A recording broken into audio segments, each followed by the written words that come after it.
শুয়ার যে খাবে সেও মরবে, সেটাও শুয়ার হবে। পৃথিবীতে কোনো বিজ্ঞান, পৃথিবীর কোনো দার্শনিক আজও প্রমাণ করতে পারেনি যে শুয়ার খাইলে মানুষ ভালো হয়। নিকৃষ্ট প্রাণী জগতের ভিতরে সবচেয়ে নিকৃষ্ট প্রাণী হলো শুয়ার। আল্লাহ বলেছেন শুয়ারের থেকে মানুষ খারাপ, কুকুরের থেকে মানুষ খারাপ, জীব জন্তু জানোয়ারের থেকে তারা মানুষ খারাপ। এদের থেকে মানুষ নাকি খারাপ। এরা কারা? সুম্মুন।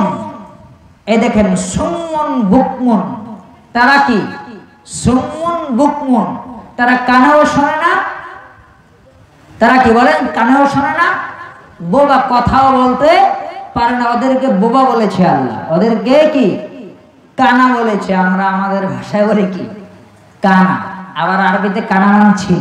কথা বুঝতে পারলেন? আরবি কানা শব্দটি কি বলেন? আরবি। কথা বলছেন কেন? কানা শব্দটি কি?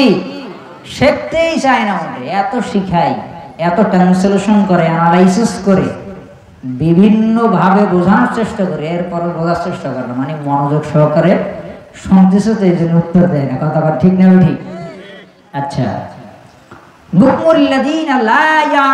তাদের অপরাধ হলো তারা জ্ঞান গর্ব খাটায় না, মানে বিদ্যা বুদ্ধি কাজে লাগায় না। এরা নাকি কুকুরের থেকে খারাপ।